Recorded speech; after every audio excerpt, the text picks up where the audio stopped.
Muy buenos días a todos. El tema que hoy día voy a tratar es la lengua, una expresión cultural de un pueblo, su influencia en la idiosincrasia de la sociedad. Integrante Alan Vicuña y docente Gonzalo Betancourt. Bueno, primero vamos a empezar con conceptos básicos. ¿Qué es la lengua? La lengua es un sistema de signos lingüísticos conformado por la interacción comunicativa y cuyo fin es la comunicación misma. También tenemos ¿qué es la cultura? La cultura es un conjunto de conocimientos, ideas, tradiciones y costumbres que caracterizan a un pueblo, a una clase social, a una época, etc. Bueno, sabiendo estos conceptos, vamos a entender un poco más sobre la lengua y la cultura. Galison, el creador de la didáctica de segundas lenguas e introductor de la cultura en la metodología, es el primero también en reconocer el contenido cultural del léxico. Cuando una persona aprende una lengua nueva, puede pensar que con solo conocer su gramática ha adquirido los conocimientos necesarios para hablar correctamente, pero la realidad es muy diferente. Cuando sabes que aprender una lengua no es solo aprender una gramática, sino también aprender toda una serie de estrategias que se derivan de los parámetros culturales en los que se desarrolla. Es decir, que para aprender correctamente una lengua hay que aprender a pasar con sus hablantes y vivir esa lengua.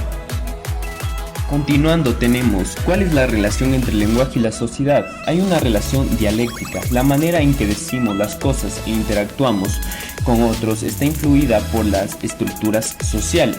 La idea es que cada instancia de uso lingüístico contribuye a reproducir, pero también a transformar representaciones de identidades y relaciones sociales que han contribuido históricamente.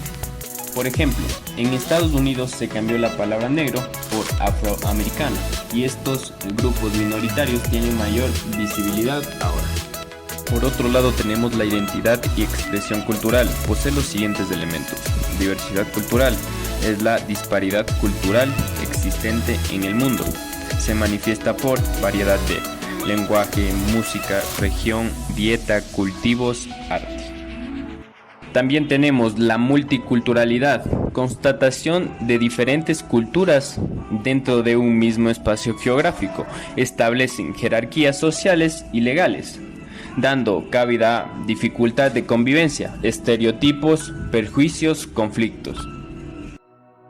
Como podemos ver, también tenemos identidad cultural. Es un conjunto de elementos dentro de un grupo social, tales como símbolos, valores, creencias, tradiciones, orgullo, comportamiento. Y el último elemento, la cultura, se define por distintas formas y expresiones de una sociedad, tales como costumbres, prácticas, vestimenta, comportamiento. Ahora, sabiendo lo anterior expuesto, continuamos con las lenguas ancestrales del Ecuador. Las lenguas ancestrales del Ecuador y de la región andina en general son un ejemplo claro de la resistencia de los pueblos originarios. Frente a la agresión del sistema colonial republicano, su vigencia constituye un ejemplo de lucha constante por evitar que desaparezcan. Las instituciones académicas como universidades e instituciones de carácter público y privado vienen desarrollando algunas iniciativas orientadas a la valoración y fortalecimiento de algunas lenguas ancestrales, contribuyendo con ello a mantener vigente la necesidad de fortalecer las lenguas ancestrales. A nivel extremo, las contribuciones indígenas para recuperar una lengua pueden expresarse en los logros alcanzados en la Constitución de 1988 y la Constitución del 2008. En estas se garantiza los derechos culturales y lingüísticos de los pueblos ancestrales. Otro logro importante es la ratificación del Convenio 169 de la OIT, refrendada por el Congreso Nacional de 1988.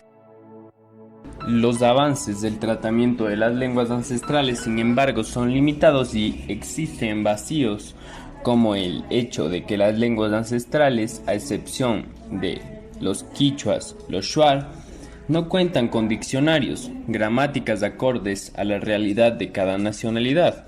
Así como es claro notar la ausencia de una producción literaria que acompañen los procesos educativos de dichos pueblos, así como la inexistencia de una planificación lingüística que defina con claridad los productos, los tiempos que se requieren para el cumplimiento de metas que contribuyan al desarrollo y fortalecimiento de las lenguas ancestrales del país. Estas, entre otras razones, hacen necesario que el tema de las lenguas sean fortalecidas, por lo que es necesario que las instituciones estatales y fundamentalmente las instituciones académicas impulsen acciones orientadas a promover la definición de políticas que evidencien el carácter diverso del país y fundamentalmente garanticen los derechos lingüísticos de los pueblos ancestrales. No obstante, ya desde nuestra Carta Magna podemos ver que la situación lingüística de nuestro país no es bilingüe ni plurilingüe, propiamente dicha, sino diglósica, pues aunque el quichua y el shuar son idiomas oficiales de relación intercultural, al igual que el castellano, este último es el idioma oficial a secas. Sí puede ser utópico que el nuestro sea un país completamente bilingüe o plurilingüe, en el que fuera obligatorio que todos los ecuatorianos domináramos, aparte del castellano, alguno de los otros idiomas oficiales de relación intercultural y conociéramos alguna de las otras lenguas ancestrales que conviven en varias regiones de nuestro país. Utópico pero maravilloso, porque esto significaría que Ecuador es de verdad un país intercultural. Y para finalizar, la conclusión.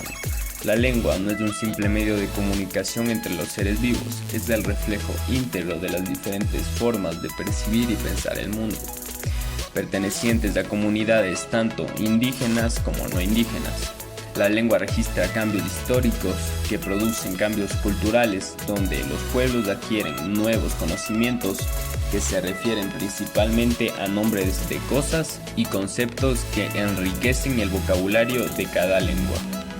El mejor método para preservar la lengua indígena y fomentar su desarrollo es supervisando la situación y las condiciones en las que actualmente viven las comunidades indígenas, para así conocer sus necesidades y poder satisfacerlas. De este modo, los hablantes se sentirán cómodos y satisfechos hablando su lengua originaria, dejando de existir motivos que los impulsen a abandonar su lengua materna.